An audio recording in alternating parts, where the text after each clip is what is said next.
Good morning, কেমন আছো সবাই? নিশ্চয়ই সবাই ভালো আছো, আমিও ভীষণ ভালো আছি। তো চালটা ধুয়ে আগে ভাতটা বসিয়ে দেবো, ভাতটা বসিয়ে দিয়ে তারপর কাটা বাছা করব। আজকে দুপুরে স্পেশাল রান্না হবে, সেটা হলো কুমড়ো নারকেল চিংড়ির পাতুরি, আর হবে চিংড়ি মাছের সে চিংড়ি মাছের মালাইকারি করে করে না, সে ভুল করে বেরিয়ে যাচ্ছে মুখ থেকে, চিকেন মালাইকারি। তো কাটা বাছা করার আগে একটুখানি পেট পুজো করে নিচ্ছি। আচ্ছা, তোমাদের ওখানে পাকা পেঁপের কেমন দাম একটু আমাকে জানিও তো। এই ছোট্ট পেঁপেটা কালকে কিনে নিয়েছি 100 টাকায়। 100 টাকায় 1 কেজি আপেল হয়ে যায়, সেখানে এই একটা পেঁপের দাম 1 কেজিও হয়নি, মনে হয় একটু কম ছিল, 100 টাকা।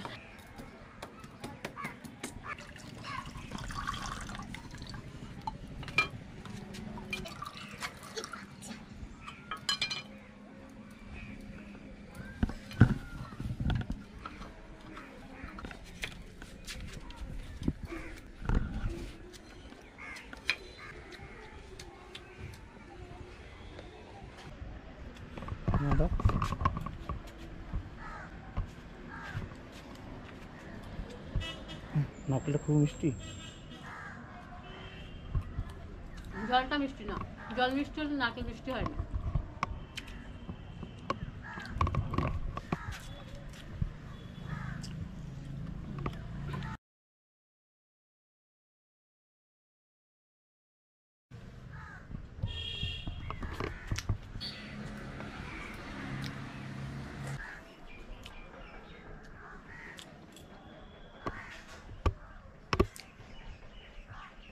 আর তুমি না,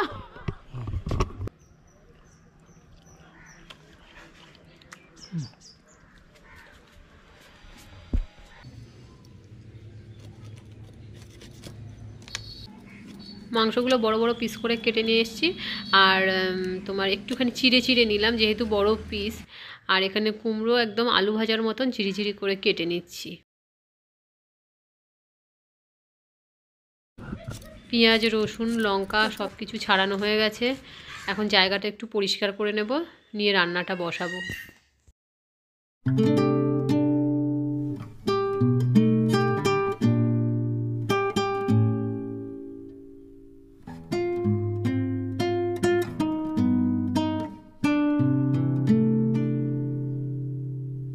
অ্যালুমিনিয়ামের হাঁড়িতে যখন ভাত রান্না করি তখন কিন্তু এতটা গ্যাজা হয় না।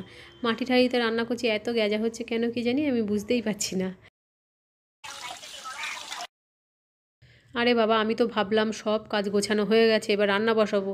এখন কুমড়ো পাতুরি মাখতে এসে দেখি চিংড়ি মাছ ছাড়াতেই ভুলে গেছি। এখন চিংড়ি মাছ ছাড়াবো, তারপরে নারকেল কোড়াবো।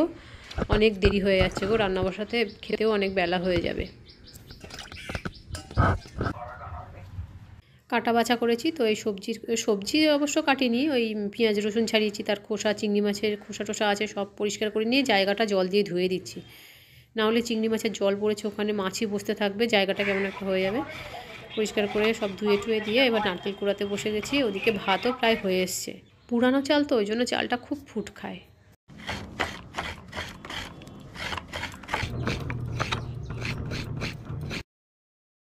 এবার ভাতের ফ্যানটা ঝরিয়ে দেবো। সমস্যা হচ্ছে এই হাঁড়ির মাপের কোনো সরা নেই গো। এই সরাটা তাও একটু বড় হয়ে যাচ্ছে, আর এর থেকে যে ছোটো সরা সেটা একটু ছোট হয়ে যাচ্ছে। তো এই বড় সরাটা দিয়েই এইভাবে ধরে ধরে ফ্যান ঝরালাম। আর এই হাঁড়ির মাপের তো কোনো গামলাও নেই, সেজন্য ওই হাতে ধরেই ফ্যানটা ঝরালাম। দেখো সমস্ত কিছু কেটে বেছে গুছিয়ে নেওয়া হয়ে গেছে। এখন কুমড়ো পাতুরির জন্য কুমড়োটা মাখবো। প্রথমে কুচিয়ে রাখা কুমড়োটা দিলাম, খুব ভালো করে জল ঝরিয়ে নিতে হবে, কিন্তু ধোয়ার সঙ্গে সঙ্গে এভাবে মাখা যাবে না। পেঁয়াজ কুচি দিলাম, থেতো করা রসুন, ধনেপাতা, হলুদ গুঁড়ো, লবণ, লঙ্কা গুঁড়ো, দেবো নারকেল কোড়া। নারকেলটা বেশিও দিতে পারো, কমও দিতে পারো। তো নারকেলটা অতটা কেউ পছন্দ করে না বলে একটু কম দিলাম। কেউ বলতে আমার হাজব্যান্ডই খুব একটা পছন্দ করে না। চিংড়ি দিয়ে দিলাম কাঁচা সর্ষের তেল। খুব ভালো করে এবার মাখবো, যতক্ষণ না কুমড়ো নরম হয়ে আসছে ততক্ষণ কিন্তু মাখবো।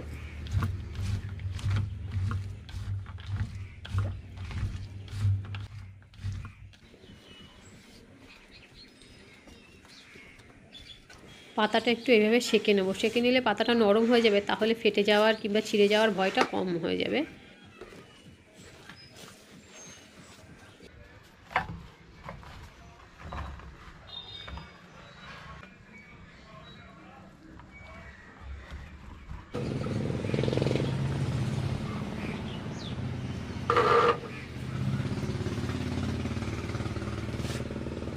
আচ্ছা, কড়াইয়ের মধ্যে আমি 4 থেকে 5টা কলা পাতার এরকম লেয়ার দেবো।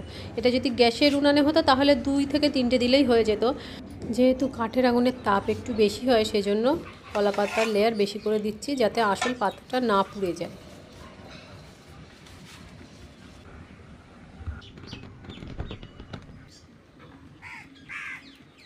এবার মাংসটা ম্যারিনেট করে নিচ্ছি। দিয়ে দিলাম লবণ, হলুদ, লঙ্কা গুঁড়ো দিয়ে ভালোভাবে মাখবো। মেখে তোমার ঝুড়িতে রেখে দেবো, যাতে যে লবণ যেহেতু দেওয়া জল ছাড়বে কিছুটা, ঝুড়িতে রেখে দিলে জলটা ঝরে পড়ে যাবে, তখন ভাজতে সুবিধা হবে।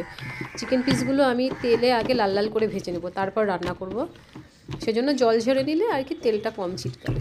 ওই জন্য এইভাবে ঝুড়িতে তুলে দিচ্ছি, দিয়ে রেখে দেবো। ততক্ষণে আমার ওদিকে কুমড়ো পাতুরিটাও হয়ে যাবে।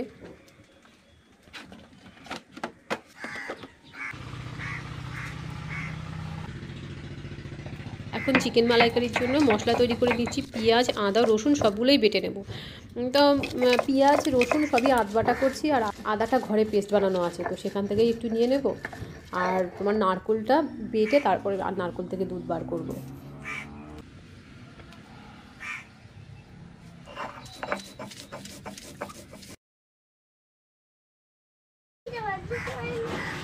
কি করবো, একটু টাইম তো লাগবে।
চিকেনের পিসগুলো লাল লাল করে ভেজে তুলে নিলাম, আর তেলের পরিমাণটা একটু বেশিই আছে, সেটা তুলে নিচ্ছি।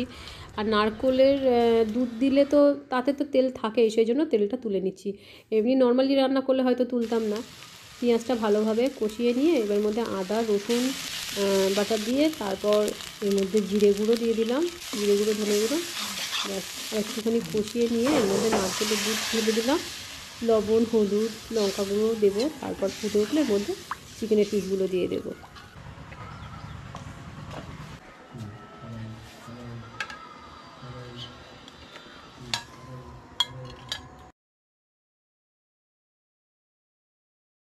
কেমন সাদা সাদা দেখাচ্ছে, তাই একটু হলুদ দিলাম, আর লবণ একটু কম হয়েছে, লবণ দিয়ে দিলাম, লঙ্কা গুঁড়ো একটু দিলাম, কাঁচা লঙ্কা দিয়ে দিলাম কয়েকটা।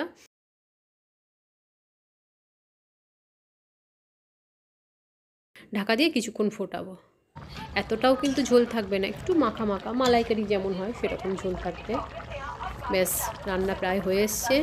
গরম মশলার গুঁড়োটা দেওয়ার পর মনে পড়লো ঝোলটা তো চেখে দেখা হয়নি, তারপর একটু ঝোলটা চেখে দেখলাম সব কিছুই ঠিকঠাক আছে।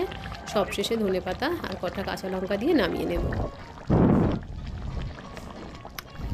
কি সুন্দর যে গন্ধ বেরিয়েছে, সে কি বলবো।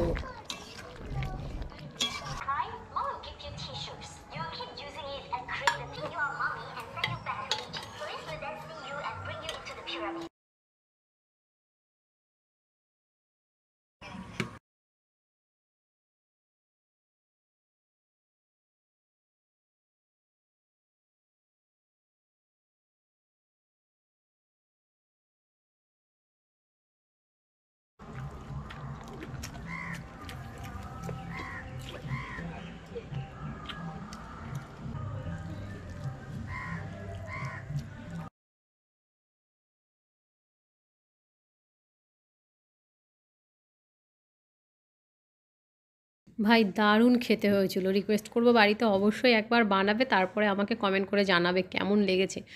না একটা ডিফারেন্ট টেস্ট, যেরকম পেঁয়াজ রসুন দিয়ে মশলাদার টেস্ট হয় সেরকম না, বেশ ভালো খেয়েছি। বিশেষ করে তো ঝোলটা এত ভালো লেগেছে, আমি ঝোলটাই শুধু শুধু চেটে খেয়েছি। তাহলে আজকের মতন টাটা, দেখা হচ্ছে নতুন কোনো ভিডিওর সঙ্গে।